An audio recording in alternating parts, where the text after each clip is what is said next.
Hi everybody, my name's Alan. On behalf of the crew, I'd like to welcome you to another edition of Bridging Heaven and Earth.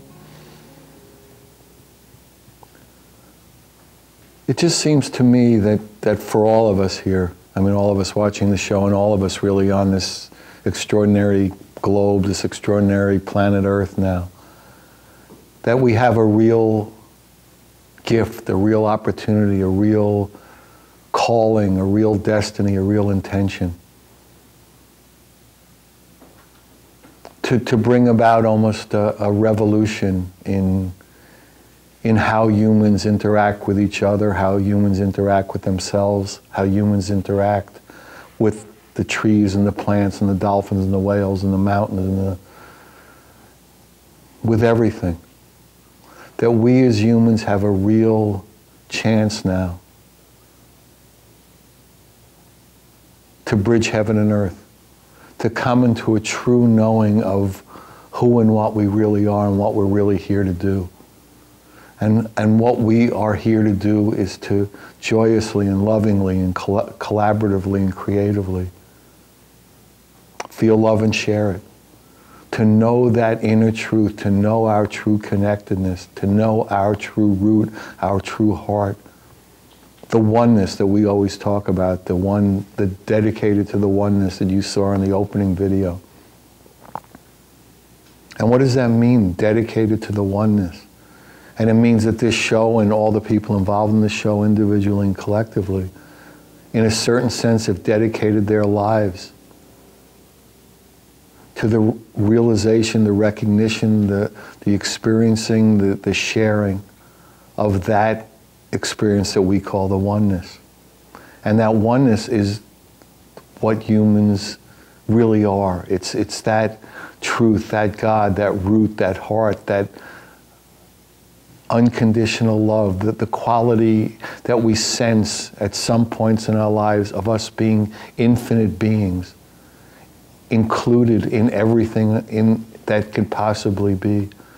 That the Goddess and I, the Father and I are one.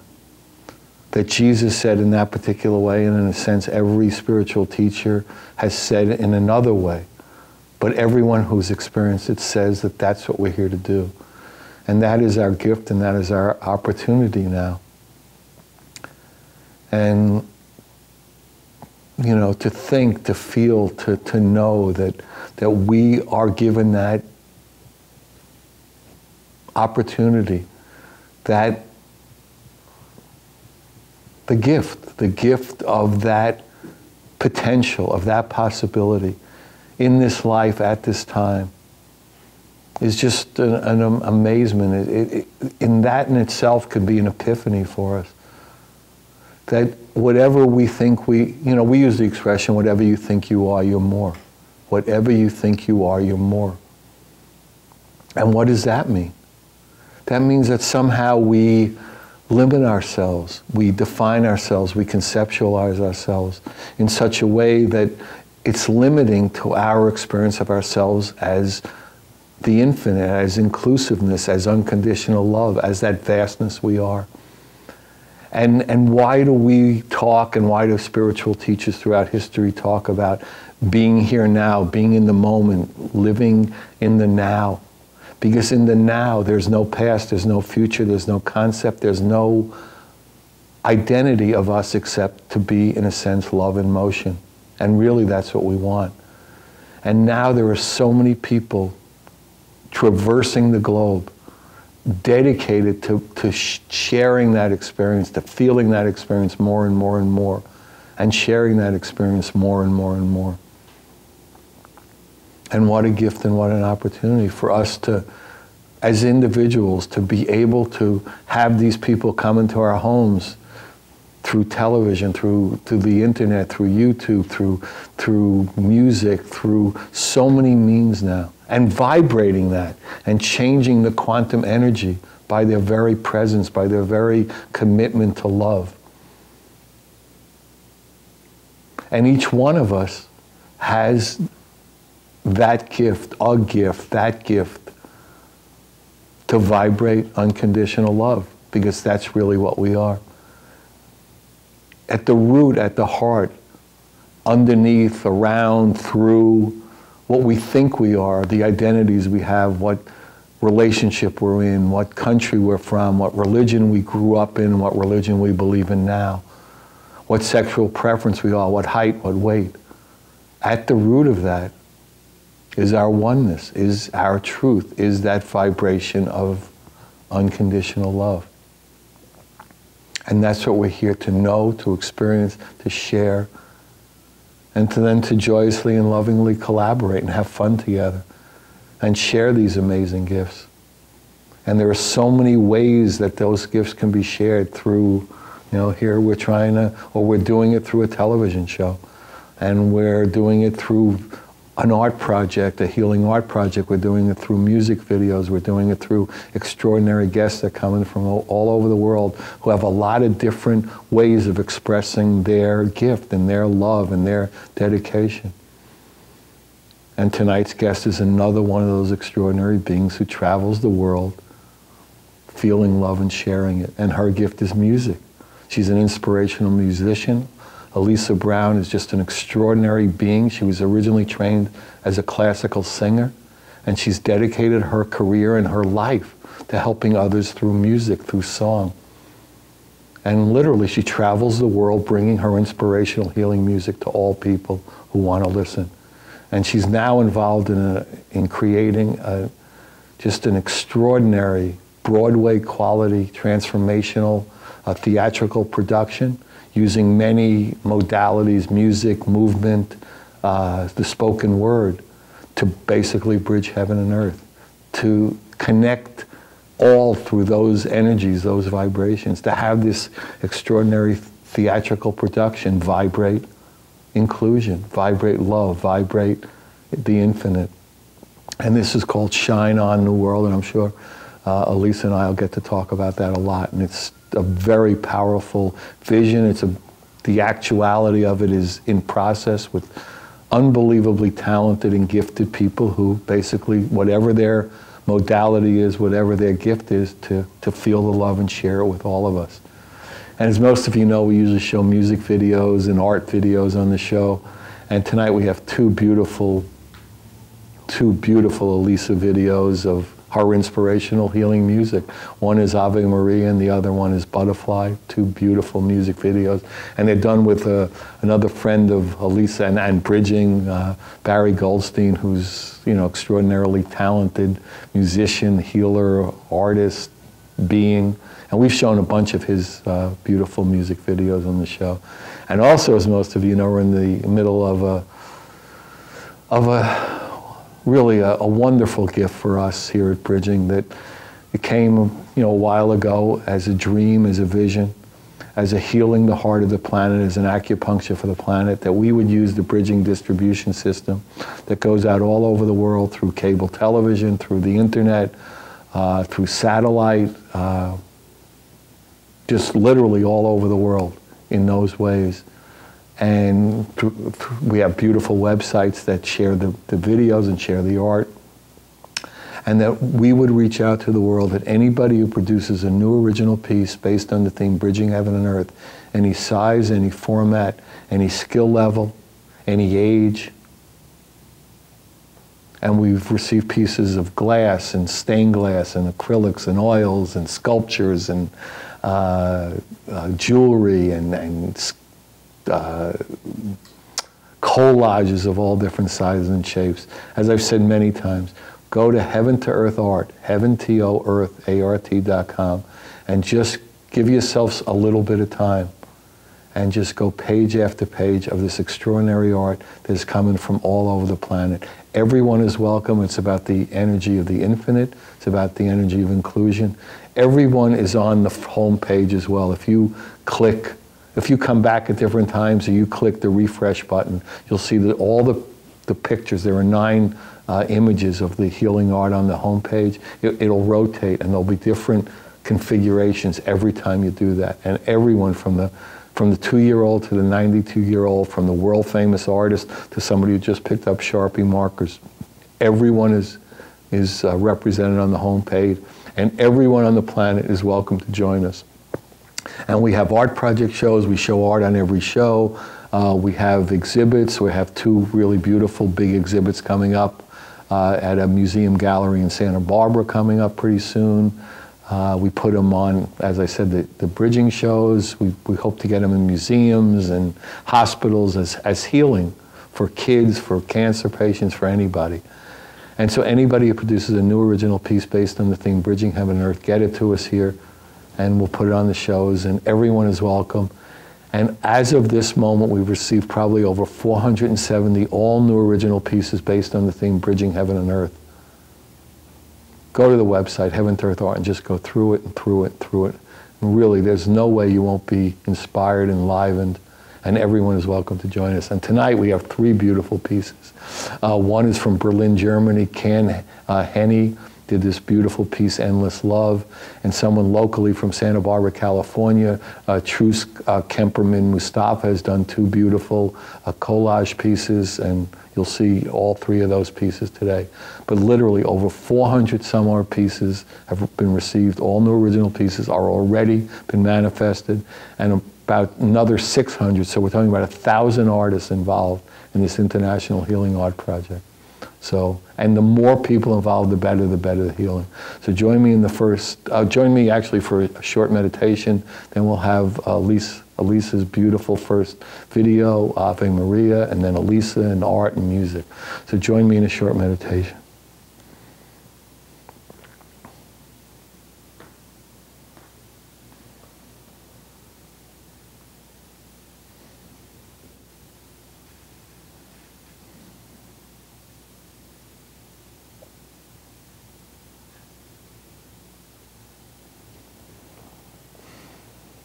Okay, so both the music videos you'll see tonight are by Elisa. The first one's Ave Maria, and special thanks to Elisa and Barry Goldstein, who I mentioned before. His website is barrygoldsteinmusic.com, as you would think, barrygoldsteinmusic.com. Enjoy.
Hi, welcome back. So beautiful video.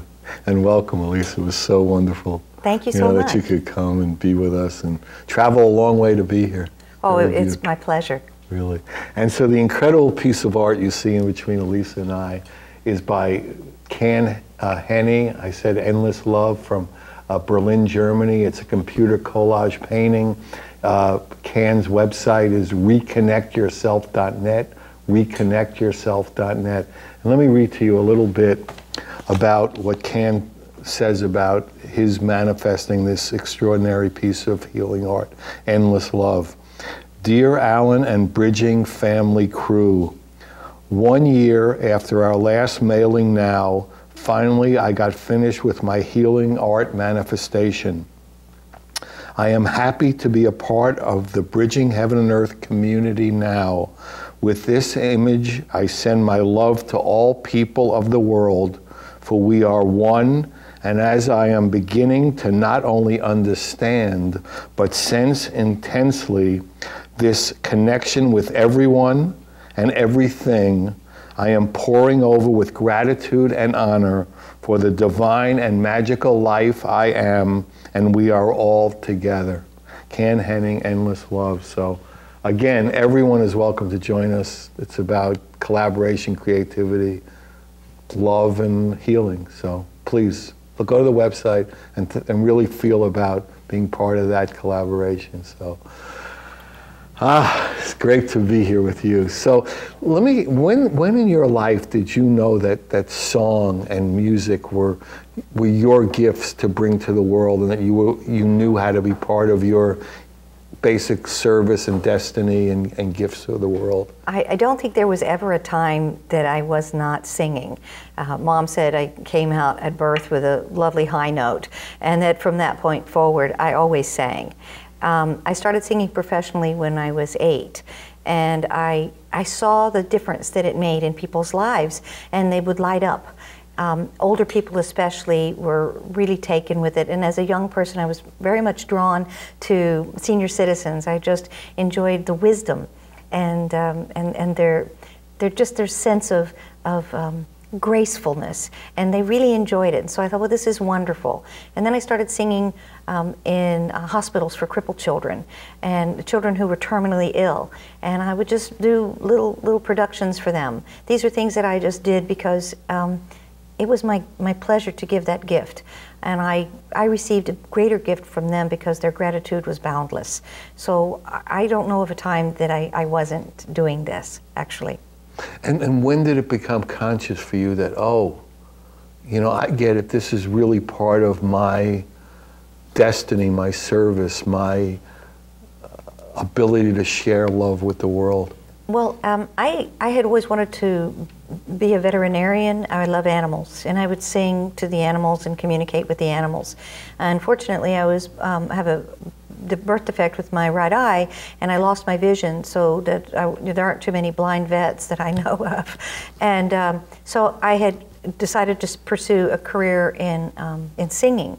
And this is what happened, really. It was something I wanted to do, and I always loved to sing, and I got scholarships, and the life kind of guides you in these directions. I wanted to do one thing, and I got guided into another direction. And as far as singing to heal and to help others and to be of service, when I came to New York City, I won a competition to sing with the New York Bach Aria Society, which was really a big deal. And the people who were playing in these ensembles were the world's foremost interpreters of Bach. And so I came to New York, and it was in the winter time, and I had my big New York debut in a blizzard, and nobody showed up because nobody could get out. But we were already at the concert hall, so they opened the doors and we sang for street people. And it was my big New York debut was to sing for homeless people. And it was a beautiful performance for everybody, because these people were seriously moved. I'm sure that some of them improved their lives and set them on a path so that they got off the streets. It was magical. And from that point, I said, this is something I want to do. that I want to always give back and sing. I had to work to pay for my vocal habit because New York is very expensive. I didn't have anyone to represent me. I didn't have money to back me. And so I had to get a job, a day job. So while I would sing, and I had jobs singing in upholstered sewers to beautiful concert halls to whatever wedding or funeral like everybody does, I would make a point to go and sing for to benefit the homeless, or to benefit Cancer Society or breast cancer, or for children. And I just made a point of doing it, and I started getting more and more work that way with other performers, musicians, instrumentalists, who really wanted to do the same thing, because the audience was so grateful, and you can truly connect with something. And there's something called entrainment, which I'm sure you know, where the audience can connect with the composer, with the performer, with the words, with the intention, and there's a connection between people that is palpable. It's really tangible, and it draws you into another dimension. So you're in the zone. If you think about sports players, they say, oh, I was in the zone.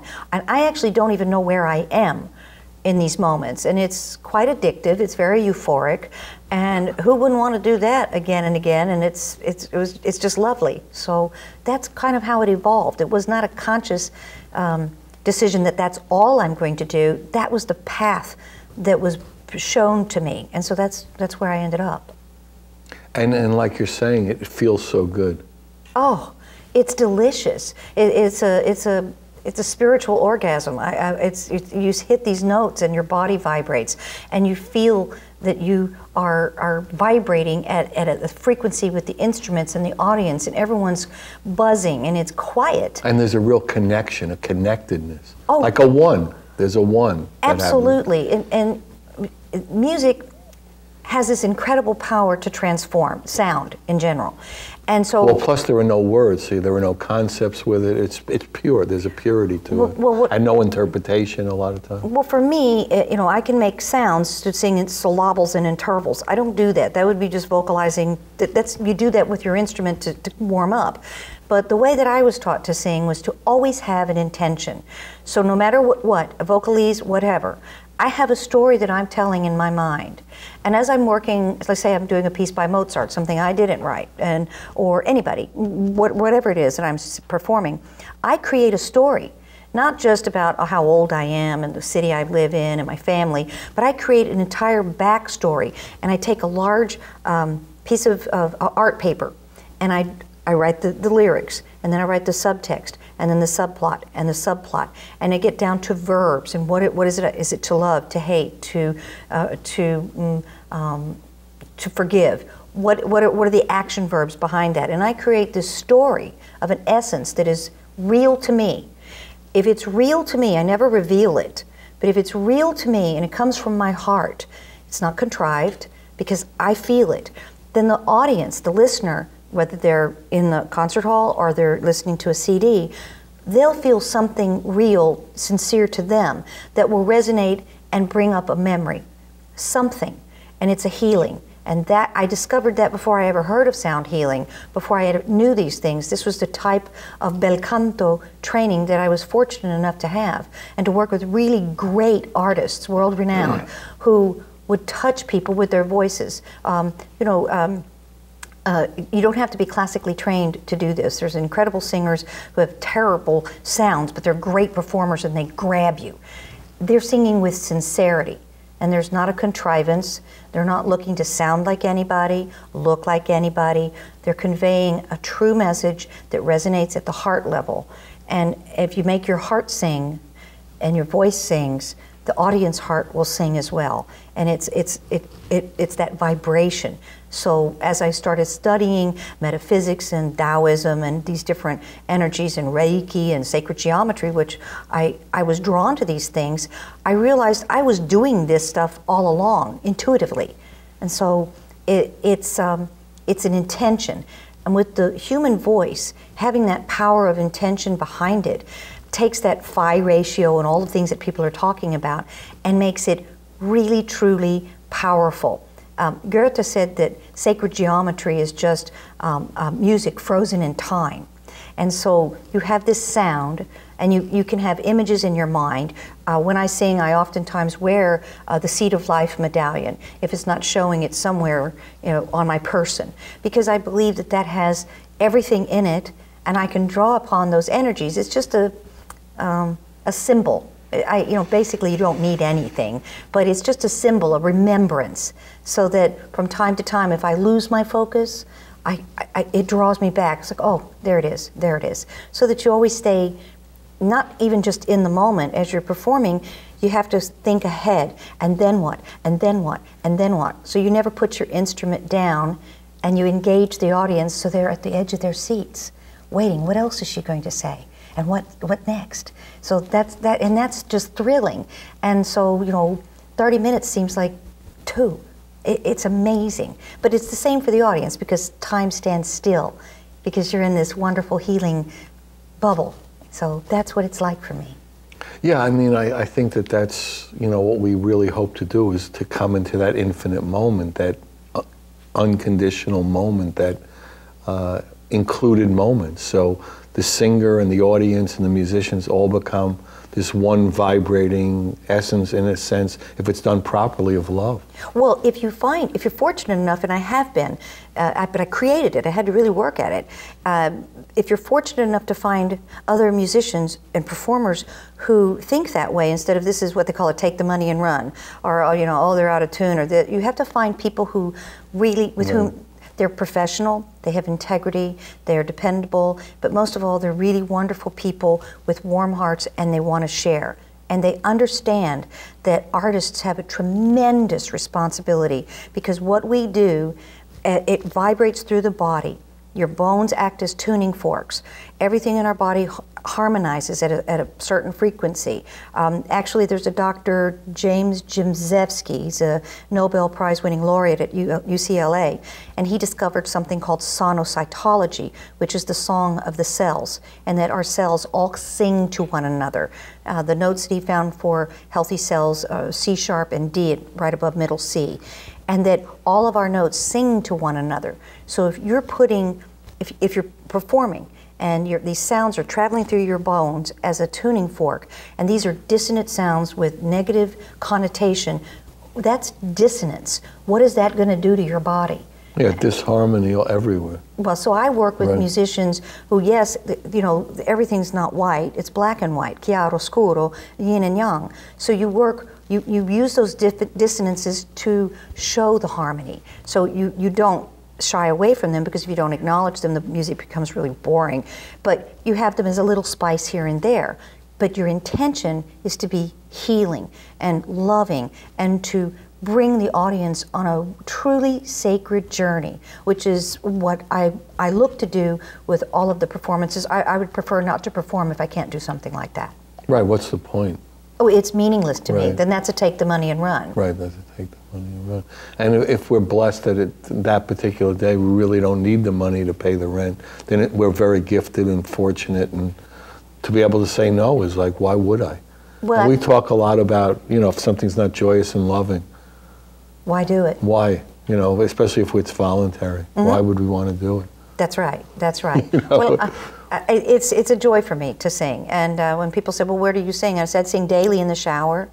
And my cat is my best audience. If it's not good, he howls and leaves the room. So he's the best critic. And if it's good, he lays on the floor and wiggles around. So I know I've done something fabulous. Right.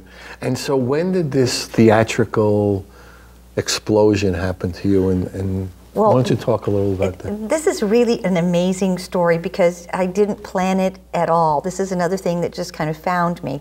I had created my first album called the Ave Maria Experience with Barry Goldstein. I had hit a crossroads in life, and I didn't know where to go in what direction, and I had tried to pursue a more commercial career, which is very difficult because there's a lot of obstacles in the way that I found disagreeable.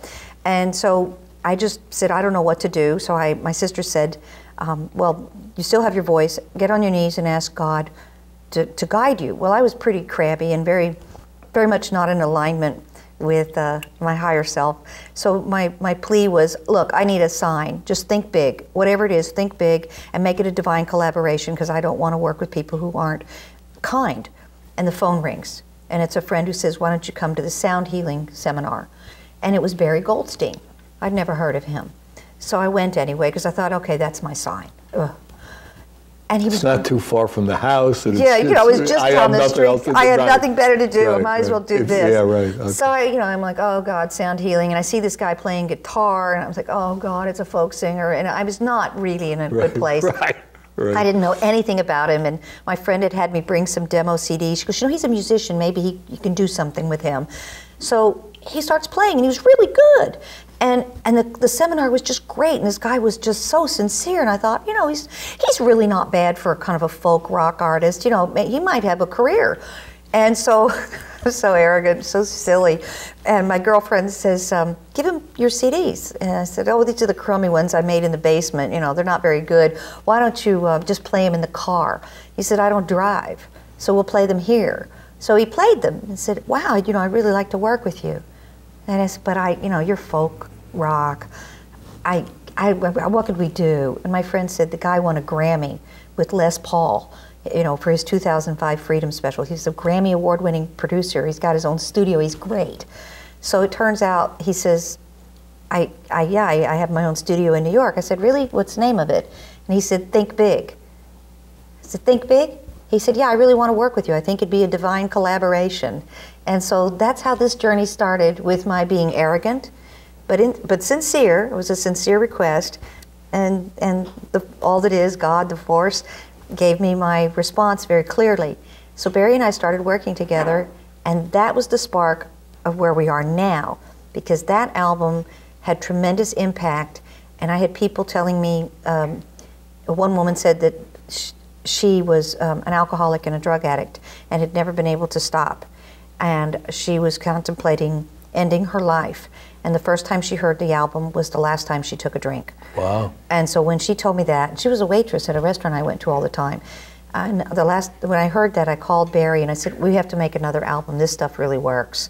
So we did. And that was the start of this story, Shine on New World. Oh, beautiful. We're going to see now the Butterfly video. Why don't you introduce people to that a little? Well, Butterfly is from the opening act of Shine on New World, and it's part of the story of a brother and a sister who have lost their mother. She was abandoned them at an early age, and the brother finds comfort and love through music and the arts. And the sister, just like so many people in families, the same experience, but they grow up differently. The sister was desperate and alone and searches the world for connection. So the brother's telling his sister, I dreamt about Mom the other night and how she was bringing you out of your cocoon and showing you that you're a butterfly, you know, and letting you spread your wings and fly. So this is his first foray into telling his sister about his experience with music and the psyche. And so that's where we started. All right, so yeah, that's beautiful. It's called Butterfly. Video was directed and edited and shot by Joseph, what is it, Rodman. And the dancer is Jessica Black. And again, Barry Goldstein was involved, BarryGoldsteinMusic.com. Butterfly, enjoy.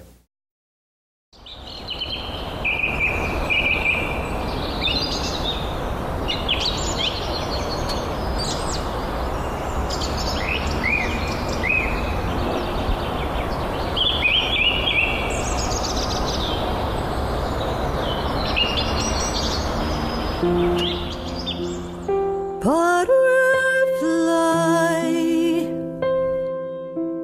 wings sparkle in the night as you bring each soul your tapestries of light.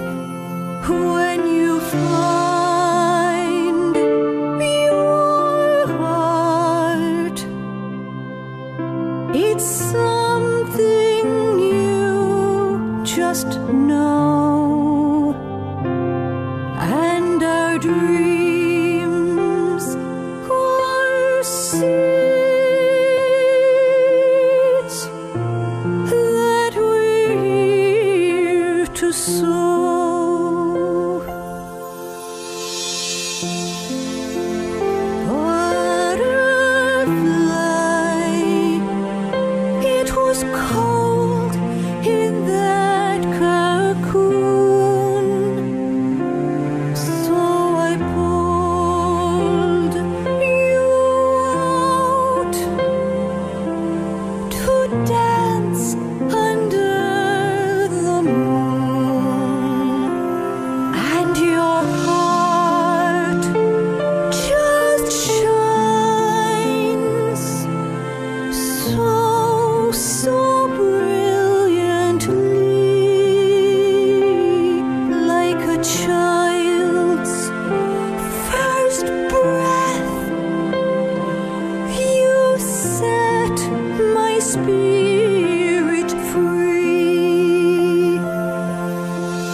always be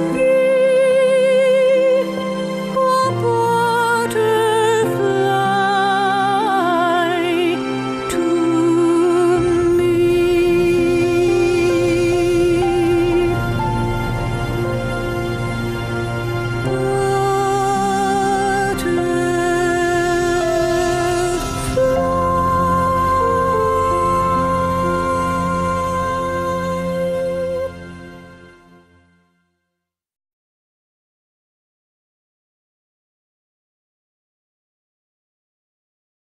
So welcome back, everybody. That was a beautiful video. A lot of beautiful music, beautiful movement, Butterfly. So the incredible two pieces of art you see in between Elisa and I were done by Truce Kemperman Mustafa. The one on top is Untitled, the one on bottom is Trees. She's done 4 amazing pieces. If you want to see them, go to Heaven to Earth Art and go to the artist page and go to Truce, Truus, and you'll see the 4 amazing. These are collages. Truce is from Santa Barbara, but was originally from Holland. And literally, we're getting these extraordinary pieces from all over the world. And again, everyone is welcome to join us. It is a real opportunity for everybody to be part of this thing with these literally 1,000 other artist collaborators. And the intention is about healing and love and the infinite and inclusiveness. So, and you know, bringing us all together in that experience. So please. So we were talking about the explosion you had and how it was evolving, and why don't you talk more about that? Well, Barry Goldstein and I created a second album together, and we called it New World. And when we started to set the intention for the album, Barry said, well, what do you want to do? And I said, well, I want to create a musical template for peace, health, and well-being. Something where we are celebrating our differences, and the cultural differences, philosophical differences, a celebration of these things, because they're just different expressions of divinity, that's all. And so I created what's called an invocation for the first piece. And this piece was, we're going on a sacred journey, and I invite the listener to walk beside me, beside their true selves, beside their angels and guides, to walk with God into the realm of waking dreams. They are here, they are now. Embrace them. And then I had the idea to bring in speakers, native speakers in 7 languages, the languages of the United Nations, plus I added Hebrew and Korean, where there's conflict, to say peace in our time, and I end may there be peace in our time. So when the album was finished, I performed it in China for World Peace Day. The Chinese government and the United Nations asked me to come over for a concert. So I had to get it all ready, you know, and I gave it to a friend of mine who's a phenomenal choreographer and a yoga therapist and a yogic adept. And he said, you know, Elisa, you have a Broadway show here. This is the musical score for a Broadway show. I said, I know, but I'm missing a couple of pieces, but I gotta go. I have to go to China. So Barry had released his album, Shine. And I'm listening to it on the way, and I hear 3 songs on Shine, and I went, oh, those are the missing songs. And all of a sudden, I saw the show. But I'm not gifted as a writer.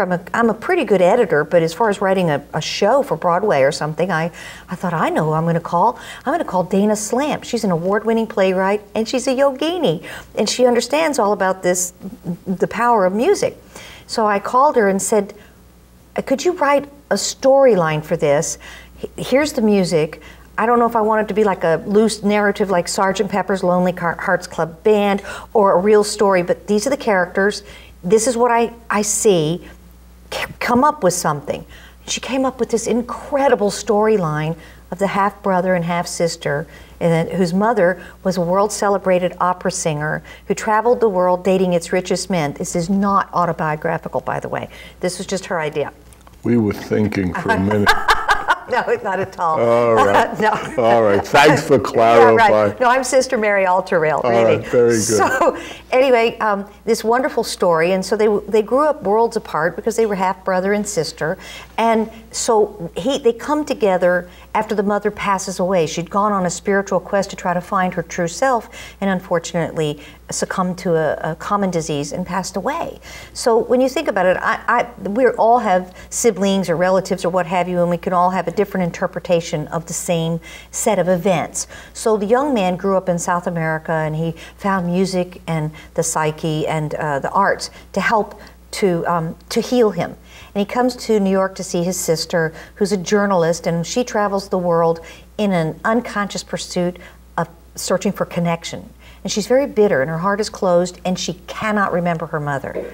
So the brother says, well, he knows she wouldn't believe in all this woo-woo stuff, so he says, I'm writing a book, and you're a great writer, and I want you to help me. Let's travel around the world and study other cultures and philosophies and different kinds of music, and I'm going to write this book about how music is healing. So she takes the bait. And it's their journey around the world that is actually retracing their mother's steps. And along the way, the mother is a ghost to the girl because she can't quite grasp her. But she appears throughout the story. Barry's in the story, he's a shaman. And this story is reality, it's fantasy. You don't know. We use the spoken word, we use movement, we use music, obviously, and incredible visual images. You know, here we are in the studio, we were just saying being around this type of healing artwork is like an energy spa. It's just beautiful. So we've incorporated all of these things into this fabulous story. And every one of my collaborators is a world-class, world-established artist. And when I called them and said, would you do this show with me? They said, oh yeah, sure. No, without hesitation. So this was a real joy. So I built this story. I created a business plan, an investment package. I went to investors, and they wanted to invest in it, but they wanted either complete artistic control, and I retained about 17% ownership, or they wanted such a return on their investment that there's no way I could do that. So I thought, well, I'll take this to Kickstarter. I'll mount a Kickstarter campaign. And I got, you can't do that. That's too much money. You don't know what you're doing. That's ridiculous. This is never going to work. And I said, well, I don't know. I'm just going to allow. And so I launched this wonderful campaign. And why don't you tell people around the world what Kickstarter is?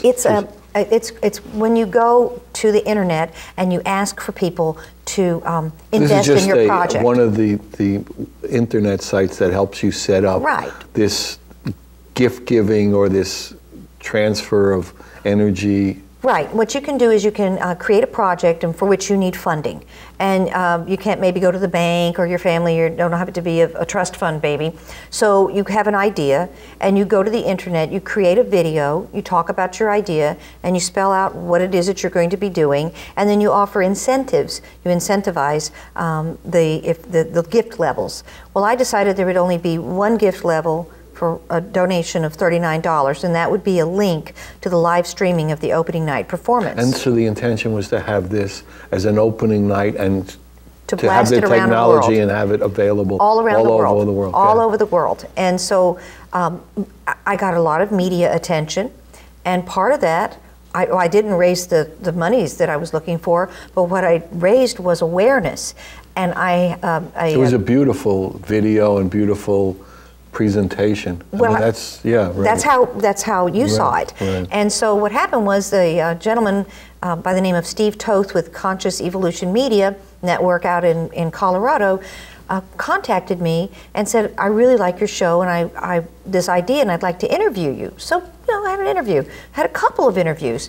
Then he calls and says, I produce content for PBS and I would like for you to be the host of your own show on PBS from this Kickstarter campaign. And I said, well, I want the first show to be about Shine on New World. Can I do that? He said, oh yeah, sure. It's like, well, okay. I didn't raise the money, but I got something even better.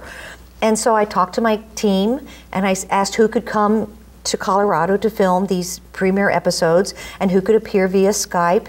And all of a sudden, I'm writing the script for a TV show, which I've never done, and I get, you can't do that. You don't know what you're doing. And I said, no, I don't, but I know people who do. And I'll learn. So I spoke to the producer and said, I don't know what I'm doing. I have an idea for the show. Can you send me sample scripts? Because I find that being honest is always the best medicine. I'm not going to pretend I know something, because it will come out that I don't, and then you lose your credibility. And so people have been helping me with the timings and how to do things, and you're learning about the lighting plots and the color gels and the front ends and all of these things, and I'm learning how to produce a television show. Now, I was producing and directing the Broadway show, but my team members, Gabriel Chachnik, brilliant choreographer, performed everywhere. He has a tremendous dance company called Transcend Dance Group that has a masterpiece performance that he created called God. And it's the story of his uncle's survival in Poland from the Holocaust and how they lived in a hole in the ground in a barn for a year and a half, 6 people in a 6x9 hole. And he made that into a ballet. And it's fabulous. And the Holocaust museums and all of these wonderful organizations are totally interested, and he's performing it in schools for children because it's bringing this back to kids who don't know about it. So he's doing that kind of work. I'm working with people like that. My sound and lighting technician, 25, 30 years is as a sound and lighting director, but he's an ecstatic dancer. And he has his background in musical theater and dance. And he understands about vibration and frequency and how what's being expressed on stage can translate into sound and color and light. And that bridges what's going on into the stage and bring it into the audience, because we will light the audience as well. And we developed this entire show it's in a black box, type of black box theater. It only seats about 299 people, but it's a state-of-the-art theater. And we can envelop everyone in the lighting and the sound to draw them into the story. So you're in a cocoon of sound and light. And the movement is so amazing. For example, the dancers, Jessica Black. She's just one example of the caliber of dancers who've committed themselves to this show. But what's more extraordinary, I went to China. I met this woman named Marla Mace. Never met her before. She's on the plane, and she's a performance artist, and she's kind of a gritty, raw personality, but she's really a pussycat. And I watched her perform, and I was absolutely riveted with her performance. And she's going to play the protagonist, Alma, the sister. And she's also going to help me co-write the full story, to take the storyline and then script it out, along with Dana Slamp, my fabulous writer, an award-winning playwright. And everyone is involved some way or another in yoga, in metaphysics, in what have you, their various disciplines. So I don't have to explain what it is that I'm doing, because they're already doing it and have been. So what a joy to get to work with people like that. And Barry Goldstein and I co-created the score, and he'll be in the production acting with me, and I think it'll be his first time to do something like that. But he's a born actor, and it's just incredible. So I'm very excited at this opportunity to present this, just to tell the story. One of the things that I want to do is that people would ask me, "You can still sing?" I'm like, "Well, of course I can." "Well, why haven't you retired?" "Well, why would I?" As a baby boomer, this has never happened in history, that people are older, they have the time, the expertise, the health, the energy, and the desire to continue to make the world a better place. And I want to be an example of don't put down the gauntlet. Pick it up and keep running. For every day that you're alive, you have another opportunity to make the world a better place. And perhaps we could show younger generations how to elevate our energies and make the world a better place. Because what we were doing in the 60s and 70s, did we create the world today that we thought we were creating in the 60s and 70s? Perhaps not. But we can continue that journey, and we can inspire younger people to pick up the torch and run with it. And I think we can be that source of inspiration for them, as well as our own age group, our peers. So it's multifaceted, and it's a really exciting process. And in some ways, when we're doing stuff like that, you call service, passion, destiny, you're ageless. I mean, there is no age. I mean, no. So, and to put out that energy of agelessness, of infinite, of inclusiveness, I mean, that is really in all its forms, And one of the things I was going to say is that part of this vision you have is that wherever it's being actually in live performance, there will be enough cameras and enough equipment and editing that basically everybody all over the world could see that performance. Absolutely. It's built into the entire budget. And so I built that all in. I consulted with the top people. My sound and lighting guy is just incredible. And we built that into the package. Of course, this is not a Broadway. Broadway just means you have a contract with equity. So this is an independent theater. And so it'd be a showcase, so I don't have any equity actors. So I'm able to do it with independent artists. So everyone's an independent artist. That brings the cost down tremendously. And my collaborators are all doing this for basically peanuts, because it's nothing, I couldn't afford them if they charged their fees. Right. And so out of love. That's and right. Out of consciousness. Oh, they really love it. Right. And when I sent them the storyline and then the storyboard, it's so incredible. But it's such a joy, and the music itself, it's really started with the music. And we did a crowdsourcing video called Namaste Fever, Namaste, and we asked people around the world to send in a video of themselves just making this gesture, and we would put it to this video. And we got videos from people from all over the world. I don't know them at all. Some were longer than others, but some were funny, some were more serious. And we built this wonderful crowdsourcing video, and they just did it for free to connect one another. And I think that we're coming together to show and to connect one another. And that's what it's all about. Yes. That's what the show's about, Shine On is about. All right, so if anybody wants information about the show, about Elisa, about the music, about the International Healing Art Project, please call me, Alan, 805-687-2053. 805-687-2053. Good night, we love you, God bless you.